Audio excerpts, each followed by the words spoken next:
welcome back. Today is day 14 in 5 of our 6 houses, and today is the day that we can weigh these babies and see if they're where they're supposed to be or not. We do this with a fish scale. Our integrator actually gave us one of these because I was just curious, and he's like, here, have this.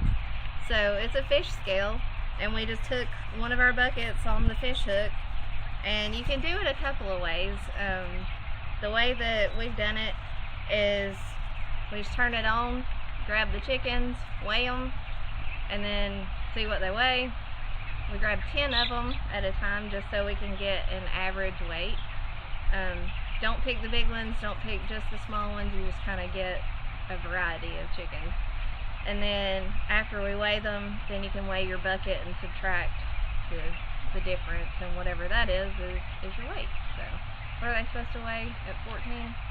350 or 375. Okay, so 350 kilograms. Grams. Grams, excuse me. 350 grams or 375 grams. That's or more. What we're looking for. Or more. More is really what we're looking for. But I'm going to try to round up 10 chickens, and we'll go ahead and weigh the bucket actually. And the other way to do it is to put your bucket on there, let it hold, press tear, and then once you get your chickens in here and hang it on there, whatever it reads on the scale is what it is. So right now it's 0.82. So 82 grams is what the bucket was. Yeah. Okay. So, She'll grab. You just want to pause it for a second instead of showing me trying to catch 10 chickens. People would kind of enjoy watching you try to catch 10 chickens. Okay, well, pardon my appearance. We won't do that. Yeah, we've already worked all 6 houses. There's a heat advisory. It's fine in here, but once you go outside, it's pretty about bad. 95 or 96 right now. Yeah, and that may not be the even feels like temperature. I don't know what it is. But all right, so I'm going to round up 10 chickens, hopefully, and without stressing them out too bad, and then we'll show you guys what they weigh. All right. So I'm going to do this as quickly as possible, and whatever comes up, there it is. 431. 431. They're supposed to be at the 375. 375. 56. More than what they should weigh. So they're coming in at 431. That's the bucket taken out. There were 10 chickens, so technically you could divide it by 10. Just move the decimal over. There they are. This is some of the variety that we got. And they're coming in at 431. We said they should weigh around 475, 450, 475, 375, so sorry. 350, 375. And so they're about 56 more.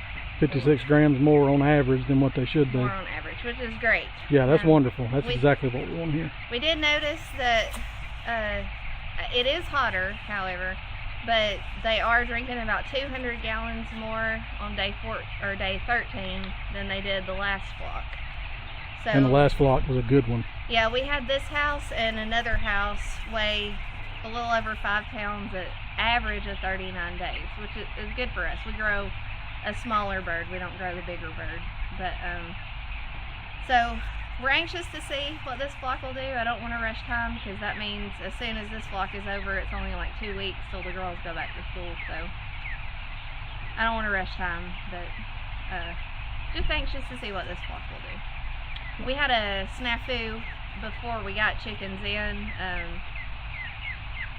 We had been flushing the water lines, cleaning them out and everything. We were all set up, had feed lines down, feed, water, everything ready to go. And we came back from church one Sunday and drove up here because we just had a few finishing touches in the other houses. Yeah, there was about 19,000 gallons of water laying in the floor in one of our houses, and we were supposed to be getting chickens in 2 days. 2 days. So our integrator was really great working with us. We were supposed to get another house in 4 days, and so they just switched those 2 houses, which was great. That gave us an extra couple of days to work with to get all of that wet litter out, and the floors, they didn't dry, but they're dry enough. Dry enough, yeah. Yeah, and then get new put back in there, and then new ammonia treatment. So we'll flash some pictures up there. We've got some. It's very shiny, very shiny. Yep.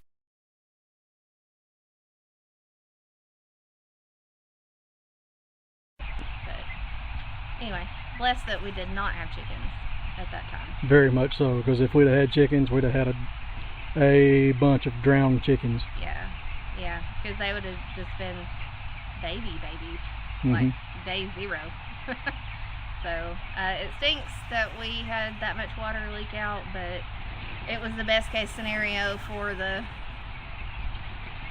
scenario. Yeah, the heat's getting to me, sorry. Okay. Alright, so that's how we weigh chickens. Sometimes we'll weigh them at 7 days just to see if they're on track. Sometimes we do, sometimes we don't. But these were drinking a lot of water, so we were curious to see if they'd weigh in at what they said or more. Anyway, do you guys have any questions? We can show them a little. Oh. This is the back end of the house. Yeah. You can see how bright it is toward the end down there. That's where our, get this thing to focus, that's where our tunnel fans are.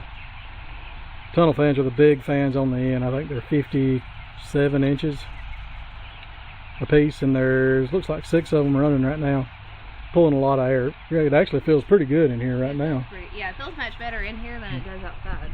And here's the front end of the house.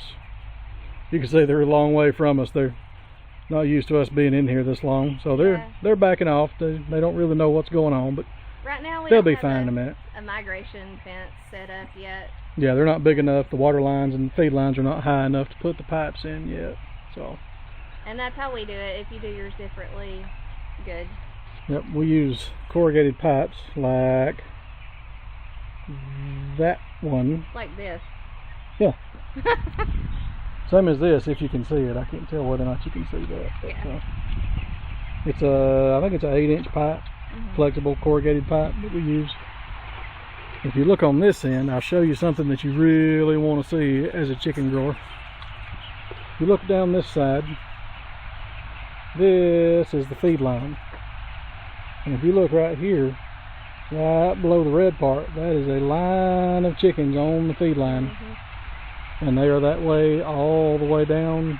On all 3 lines. They're that way all the way down that line. They're that way all the way down that line. They're that way on the other end, but they're far enough down through there that you can't really see them. You can see them down here some. You look right in there. You see chickens on the feed line there. You want to see them on feed and water. You can see them over here as well. Anytime you have the lights on, really. Sorry, my phone has a lot of trouble focusing in here because it's trying to pick up the back wall, the front wall, the chickens, everything else. So this is not the greatest quality video, but we're doing with what we have. So,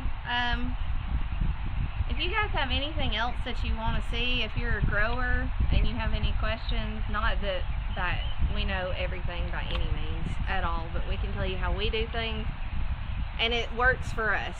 So if you have any suggestions that might make it easier for us or better for us, by all means, please absolutely leave a comment. The older growers, even though, you know, the houses are different, the animal is still mostly the same. So we take that advice and we can tweak it to the bigger houses or whatever. I fixed a feed switch not by myself. I'd say like 95% by myself. It was by yourself. I just made sure you did it right. Well, you said you wouldn't. I had to get help getting the plate out, but that was it, because I couldn't figure out how to get the switch actually out of the thing. We'll let you do another one in a few days, and then you can do it all by yourself. Yes, I know how to do it. It's really easy. So where we're from, the switches, the replacement switches, are about a little over $25 a piece. But if you were to pay somebody to come out and fix a feed switch, or if you were to buy the whole new thing, you'd be spending a lot more than $25. The whole paddle switch, last time we bought one, was like $120, I think. Yeah. So in reality, it probably took me about 10 minutes, maybe. I figure labor rates at $60 an hour just because it's easy math. Yeah. So 10 minutes cost you $10 in labor and $25 switch. You fixed it for $35 instead of going to buy a $120 feed switch. And they might have charged you the whole $60 for, I mean, even if they only work I guarantee 10 you. minutes. Yeah. Oh yeah. So, but yeah, that's one way. Tyler's pretty handy, and I'm learning some things, but that's one way that we can stay in business, because if you have to pay somebody to do all the stuff, you're just throwing your money away. So. Yeah, the two companies here that will do it, one of them I think charges $75 an hour, and the other one's like $80. Yeah. Plus travel time, and the time starts when they leave coming to the farm. And that doesn't include parts.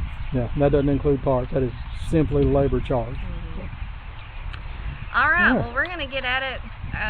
Evie has a theater camp audition this evening, and Cora has a bass lesson. So, yeah, we got to get home and get cleaned up.